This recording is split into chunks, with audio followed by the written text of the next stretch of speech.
और टीएलपी के अपने कितने मरे थे। इस वक्त जो सिचुएशन है बहुत खतरनाक है। खतरनाक इसलिए कि देखें, अभी अभी तो वो इस्लामाबाद में एंटर नहीं हुए शायद। पूरा मीडिया ब्लैक आउट है पाकिस्तान में। कोई खबर नहीं, मैं ढूंढ ढूंढ के थक गई सारा, क्योंकि उन्होंने ये किया कि जो टीएलपी यानी तहरीक लब्बैक जो ये कर रहे हैं, उनका सारा मीडिया उन्होंने बंद कर दिया, उड़ा दिया। तो उनसे वो ज्यादा खबरें पोस्ट करते हैं, और वहां पे क्योंकि इंटरनेट शट डाउन है, रोड्स ब्लॉक है, तो दूसरे सहाफी हैं वो भी पोस्ट नहीं कर पा रहे।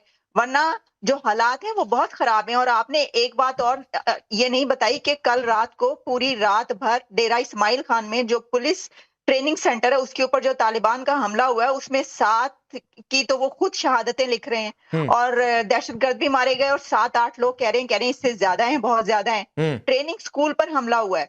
तो एक जगह नहीं, आप जो भी प्रोविंस उठा लें, आप जो भी सिटी उठा लें, वहां पर कुछ ना कुछ आपको होता हुआ नजर आ रहा है। लेकिन देखिए, जो अभी आपने बात की, मैंने ये सवाल किया कि टीएलपी को अगर चले, मजहबी जमात है ना, ठीक है जी, रिलीजियस पार्टी बन जाती है या ग्रुप्स हैं, लेकिन उसको मेंबर पार्लियामेंट में कौन लेकर आया, और फिर उसको कहां कहां आप इस्तेमाल करते हैं। उसके बाद फिर जब उनकी मर्जी होती है कि वो कहते हैं भाई नेतन्याहू ने हमें मेज पर क्यों नहीं लाके बिठाया, इजराइल ने और हमास ने हमसे पूछे बगैर कैसे कर ली, ये तो साद रिजवी को बिठाकर उनको करना चाहिए था। यानी आप ये सोचें बेवकूफी की हालत, कि जो गाजा के लोग हैं वो सेलिब्रेशन कर रहे हैं और वहां पर मातम हो रहा है, पाकिस्तान के अंदर प्रोटेस्ट हो रहे हैं। This is unbelievable. मतलब ये क्या क्या माइंडसेट है, मुझे तो इस माइंडसेट की समझ नहीं आती। डॉलर के लालच में ट्रंप का समर्थन मिल जाए, इस लालच में कुछ भी जो बोलकर आते हैं, और अपने मुल्क की भलाई किसमें है।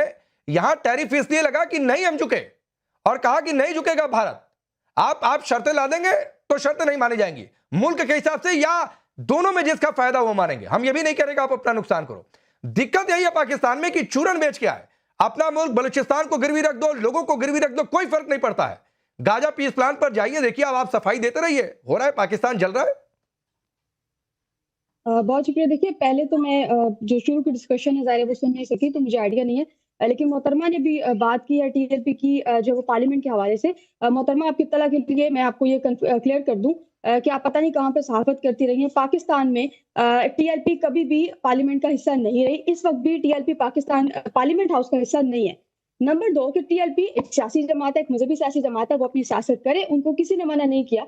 ये आप जैसे कुछ लोग हैं जो कि ब्लैकआउट कह रहे हैं इस चीज को, मीडिया इस चीज को रिपोर्ट कर रहा है, बिल्कुल रिपोर्ट कर रहा है। मैं खुद इस्लामाबाद में हूँ। इस्लामाबाद और पिंडी जो है वो बंद है, कंटेनर्स लगे हुए हैं। हम किसी को इंतशार की इजाजत नहीं देते। हम तो भारत को नहीं छोड़ते। अगर वो हमला करे तो हम अपने लोगों को कैसे इजाजत दे दें कि वो पाकिस्तान में आकर या कैपिटल में आकर जो है वो हमारी जितनी भी चीजें हो रही हैं उसको जो है वो खत्म करें। अच्छा, नहीं, एक बात, सबीन आपको रोक रहा हूं। आप बहुत अच्छी बातें कर रही हैं, लेकिन होता क्या है ना, फिर वही बात है कि जब सोच समझकर नहीं बोलेंगे तो आप उसमें कुछ लूपहोल छोड़ जाते हैं। आपने क्या बोला, हम भारत को तो नहीं छोड़ते, अपने लोग को क्या छोड़ेंगे? मतलब क्या लॉजिक है ये? मुझे तो लगता है कि ना हामिद इस बात को मानेंगे ना अब्बासी मानेंगे। नहीं, एक second sir, let me complete please sir, please let me complete. मेरे कहने का मकसद ये था कि अगर भारत इंतशार फैलाता है या भारत अगर पाकिस्तान पर हमला करता है तो हम भारत को नहीं छोड़ते, तो हम अपने लोग अव्वल तो ये कि हमने किसी को एहतजाज से नहीं तो कह रहा हूं।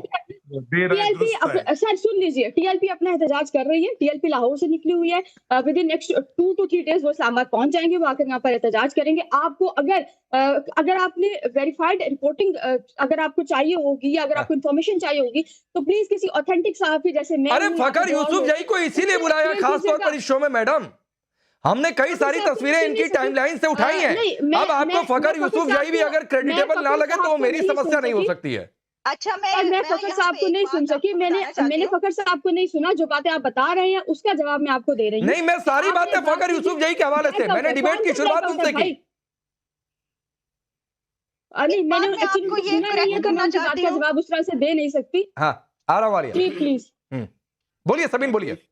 आ रहा हूँ हामिद भाई, आपके पास भी आ रहा हूँ।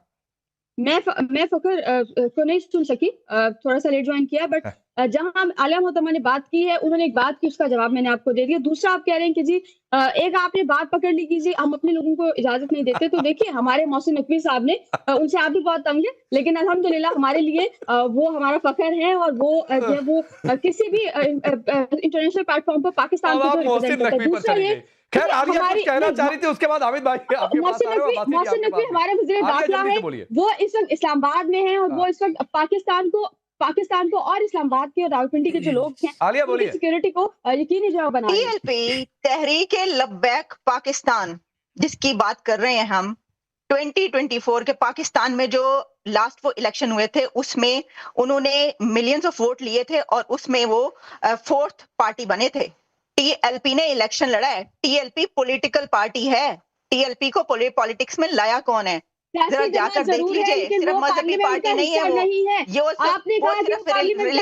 वो सिर्फ एक रिलीजियस पार्टी नहीं है, वो एक पॉलिटिकल पार्टी है। और उन्होंने उनकी एक सीट भी थी पार्लियामेंट में, एक सीट उनको मिली थी। आपको पता है उनको लेकर आए थे पार्लियामेंट में, जिसपे इतना ज्यादा जो प्रोग्रेसिव माइंडसेट के और पॉलिटिकल पार्टीज है उन्होंने कहा था कि ये क्या किया है कि आप टीएलपी को ले आए हैं।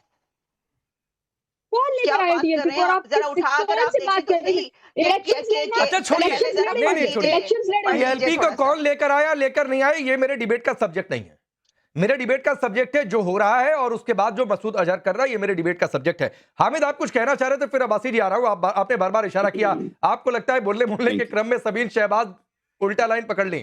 अच्छा, थैंक यू राकेश। बात यह है कि देखें, बड़ी क्लियर बात है, पाकिस्तान में जो बुनियादी तौर पे जमहूरियत है उसके अंदर हर एक के पास राइट है अपना प्रोटेस्ट करने का। लेकिन हम जब बात करते हैं कि अगर कोई भी किसी भी दुश्मन मुल्क के एजेंडा के ऊपर काम करेगा तो उसको उस काम की इजाजत नहीं दी जाएगी। पहली बात तो ये, चाहे वो बलूचिस्तान के हवाले से हो, चाहे वो किसी भी जगह पर हो। दूसरी बात ये है कि मैं ये समझता हूं कि पाकिस्तान की रियासत इतनी मजबूत है कि वो किसी तरह की हामिद भाई मैं ये कह रहा हूं, मैं प्रोटेस्ट पर तो सवाल ही नहीं उठा रहा हूं।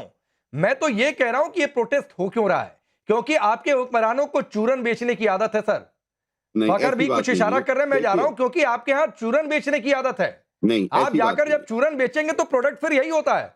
नहीं, ऐसी बात बिल्कुल नहीं है। देखिए, बात यह है कि पाकिस्तान का आज डिप्लोमेटिकली पूरी दुनिया पाकिस्तान के किरदार को मान रही है। पाकिस्तान को जो किरदार आज दुनिया में मिल रहा है वो बदकिस्मती से आपको हजम नहीं हो रहा।